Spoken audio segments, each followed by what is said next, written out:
Santo Agostinho, no livro A Cidade de Deus, apresenta um dilema, muitíssimo espinhoso e, ah, seria melhor para um cristão não, tocar no assunto, talvez muitos pensariam.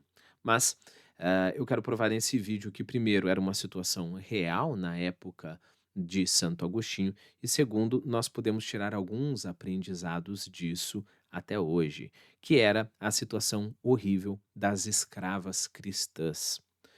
Perceba, quando nós falamos de escravos cristãos, e das perseguições, geralmente nós imaginamos essas coisas, drásticas, heróicas e, ah, bonitas até, né.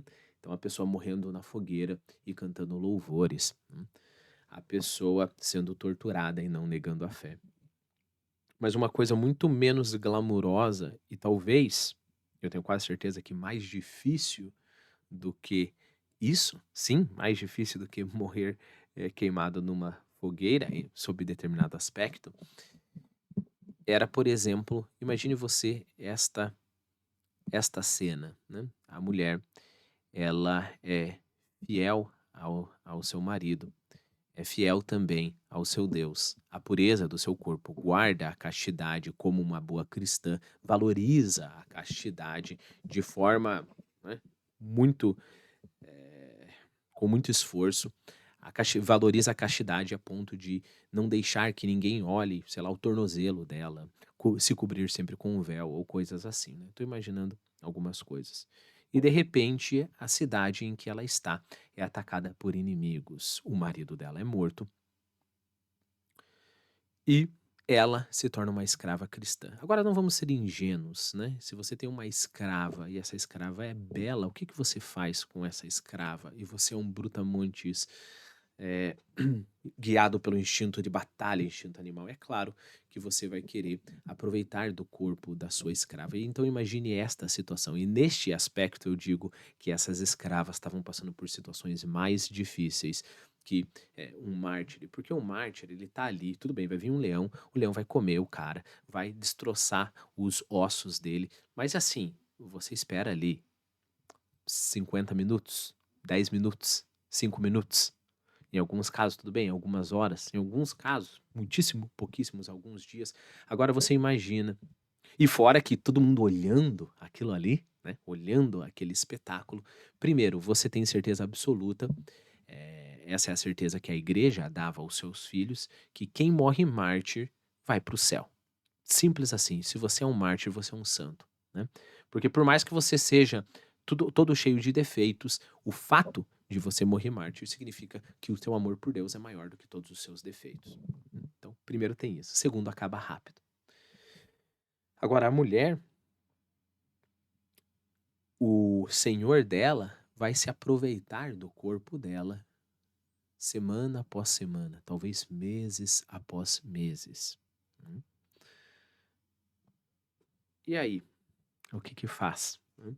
Algumas mulheres, segundo Santo Agostinho, vão decidir tirar a própria vida para não perder a pureza.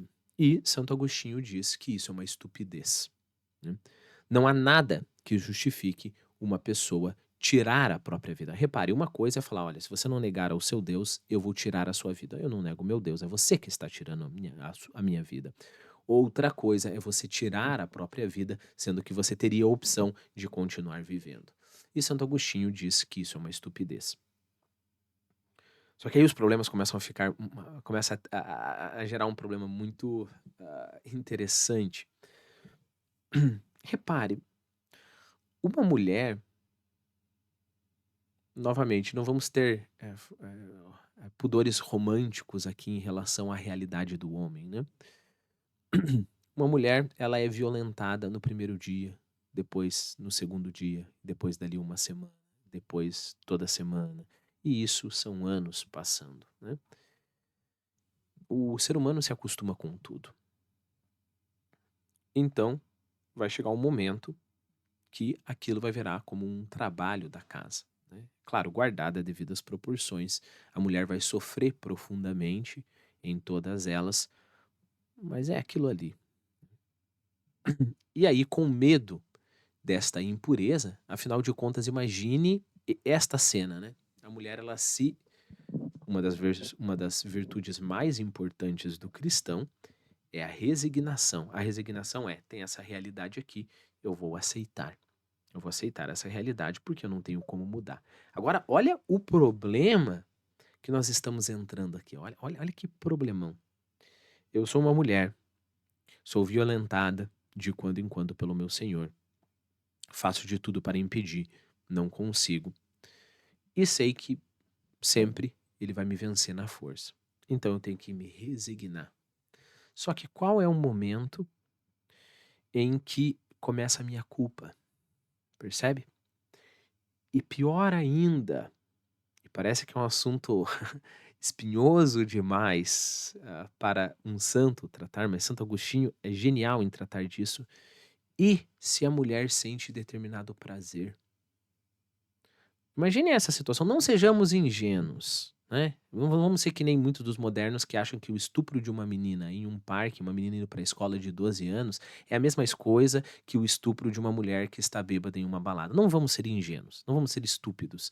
Existem graduações de crueldade aí, né? Com certeza absoluta. O estupro de uma mulher que começa a seduzir o cara e depois fala, não, não quero, e o cara pega ela à força, ainda é um estupro, ainda é uma situação que merece punição, mas não é nem de perto a história que eu falei, uma menina de 12 anos indo para a escola. Não é nem de perto. Então não sejamos ingênuos nessa situação. E eu digo com essa ênfase, provavelmente você que está assistindo o vídeo não tem esse tipo de ingenuidade, mas é importante você ter esse tipo de ênfase quando alguém fala uma estupidez dessa para você. Né? Porque se fala esse tipo de estupidez para ser bonzinho, né? Não, mas eu quero ser muito agradável, muito bonzinho, eu tenho um bom coração em relação a qualquer mulher violentada. Tudo bem, nós temos que ter, mas também sempre temos que ter senso de proporção. Se eu transformo por simpatia a crianças que apanham, eu transformo toda violência como criança, contra a criança em crime hediondo,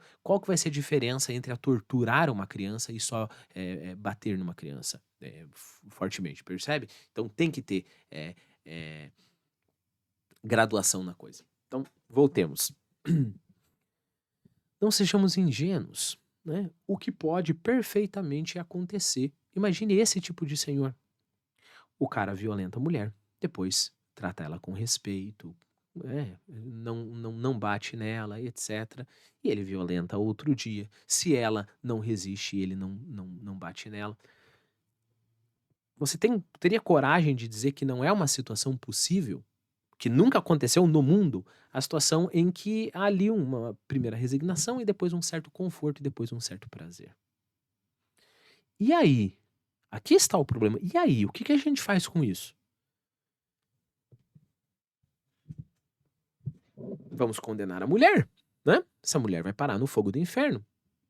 Você não tem nenhum tipo de desconforto em condenar essa mulher ao fogo do inferno, porque nenhuma das vezes em que ela fez sexo com o senhor dela, nenhuma das vezes, se fosse dado a ela falar, mas você quer? Nenhuma das vezes ela falaria, quero. Mas ela acabou sentindo prazer. E aí esta mulher, que nenhuma das vezes escolheu este ato, ela vai parar no fogo do inferno? É isso mesmo? Santo Agostinho responde a esta pergunta. E aí chega o ponto que eu falei pra você. Parece que a gente, nossa, mas por que a gente vai estar se preocupado só por uma questão de ficção literária aqui, né? Porque eu tô fazendo vários cenários aqui, então é uma questão mais literária. Não, é uma questão extremamente importante porque nos faz entender como funciona o nosso ser e as suas camadas, né? Então eu vou usar, eu vou falar para você aqui algo que São Tomás de Aquino desenvolve muito melhor, muito mais rigorosamente, né, mas que já está em Santo Agostinho e já está muito bem apontado por Santo Agostinho em Cidade de Deus. Perceba, nós temos camadas do nosso ser, né? Você não pode dizer que o coração que bate não é teu. Então, é você que bate o teu coração, percebe? mas você não bate o teu coração da mesma forma que você levanta a tua mão, né. Ora, eu não posso escolher parar de bater meu coração agora, né, não posso escolher. E aí perceba que eu te dei 2 extremos para que nós possamos trabalhar com o contínuo em coisas que, não são tão claras assim. O reflexo de colocar a mão no fogo. Perceba, você não pensa, você não coloca a mão no fogo, você está distraído conversando com uma pessoa, você coloca a mão no fogo e aí você pensa: "Minha mão está queimando, eu estou sentindo dor, decido tirar a minha mão". Você tira, né. Então isso é um reflexo. Quanto de você, no sentido racional, no sentido da sua vontade, no sentido da sua decisão está naquele ato? Essa é toda uma discussão, que, por exemplo, filósofos como Merleau-Ponty, mas vários filósofos tomistas, trabalham, né, o pessoal da psicologia também. Então, vamos tentar não entrar nessas discussões agora, mas vamos saber que tem algumas pessoas que correr do perigo é um reflexo. E quanto daquilo ali é simplesmente reflexo, o quanto foi realmente uma covardia. Tem outras pessoas que estão acostumados com a coragem e o reflexo dele é ir para a batalha. Ah, tem algumas pessoas, eu, por exemplo, se alguém for me dar um soco, o meu reflexo é me encolher e, sei lá, tentar fugir. Uma pessoa que pratica a luta há muito tempo, o reflexo dele é abaixar e no mesmo momento dar um outro soco. No mesmo momento, quase como se fosse colocando a mão no fogo. É por isso que esses caras chegam a esse nível de luta, né? Então, a história é: nosso corpo tem, digamos assim, níveis. Nós temos uma parte da nossa alma que é a parte mais parecida com a alma vegetal, né? Que são aquelas coisas como o bater do coração, o crescimento e assim por diante. Você que cresce, mas não é você que faz isso. Depois, nós temos a nossa alma sensitiva, vamos colocar assim, sentimental, se você preferir colocar, né? Eh, que vai sentir prazer, vai sentir desejos, mas ainda não é a sua escolha, porque a sua escolha é total, é a sua alma racional. Então você tem que sua alma racional, a sua vontade. É claro que o desafio está em saber que essas coisas não são estanques.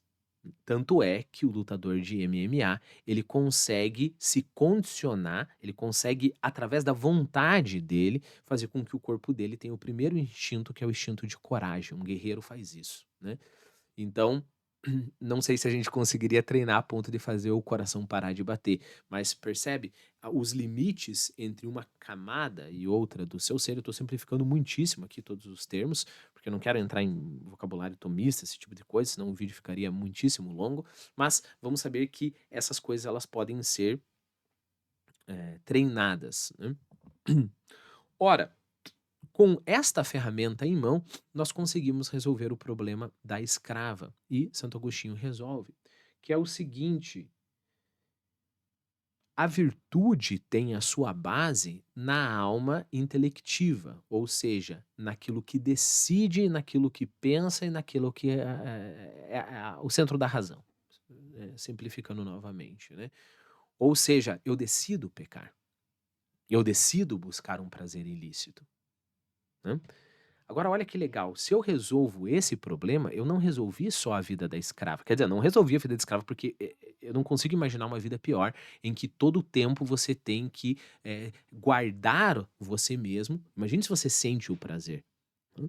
Você tem que guardar você mesmo, pra que o dese a aquele tipo de sentimento, o prazer que está simplesmente na sua alma, digamos assim, que sente, né, nos impulsos corporais, nos prazeres corporais, você tem que guardar a sua alma, livre, a sua alma racional, para que esses impulsos não contaminem, como se fosse assim, subiram uma camada eh superior. O que eu quero dizer com isso? Por exemplo, um dia em que o senhor decide olhar para ela e falar: "Mas você quer? Eu sei que eu tenho obrigado você há 2 anos, mas você quer?" E ela fala: "Eu quero." Percebeu? Se ela fala: "Eu quero", aquilo que era um impulso somente, um prazer quase como, se fosse impessoal, não é, né, mas um impulso que não era culpa dela, um prazer que não era culpa dela, passa a ser culpa dela, porque foi uma escolha. Então você imagine passar uma vida guardando a sua alma. Isso é uma coisa terrível, terrível mesmo, né? Mas a gente, quando eu digo solucionar o problema da escrava, pelo menos moralmente falando, o que que Santo Agostinho vai falar? Primeiro, nunca você vai se matar. Segundo, você vai aceitar, né? Se você não tem o que fazer, né? Seria uma outra discussão se dá para matar o senhor ali e sair e fugir, esse tipo de coisa. Mas vamos colocar aqui que não dá. Então, você vai aguentar aquilo. Terceiro, você não vai sentir culpa. Porque assim como, sei lá, alguém vai falar assim: "Olha, eu vou ficar conversando com você", imagine essa situação, eu vou ficar conversando com você, e vai ter um momento em que eu vou colocar uma vela, uma chapa quente na tua mão. Se você puxar a tua mão, eu mato teu filho. Aí eu tô conversando, tô desesperado aqui, e de repente ele coloca, e eu faço o impulso de puxar. E aí eu vou me culpar por isso? Percebe? Então, novamente, eu tô levando, eu tô usando a técnica do o argumento ao absurdo, só para ficar mais claro, mas a ideia é essa, a mulher ela não vai se culpar, né, nem pelo prazer que ela sentiu, se ela não buscou este prazer. Uma vez que nós usamos essas ferramentas para, solucionar este problema, nós podemos usar essa mesma ferramenta para encarar tentações, né. Então, por exemplo, eu estou conversando com uma pessoa e tenho pensamentos libidinosos com essa pessoa. Eu estou, ajudando o meu filho e de repente sinto uma raiva do meu filho, quero agredir o meu filho, quero machucá-lo. Ora, isso nada mais é do que uma camada inferior do meu ser que, não é voluntária, eu não decidi por isso, né.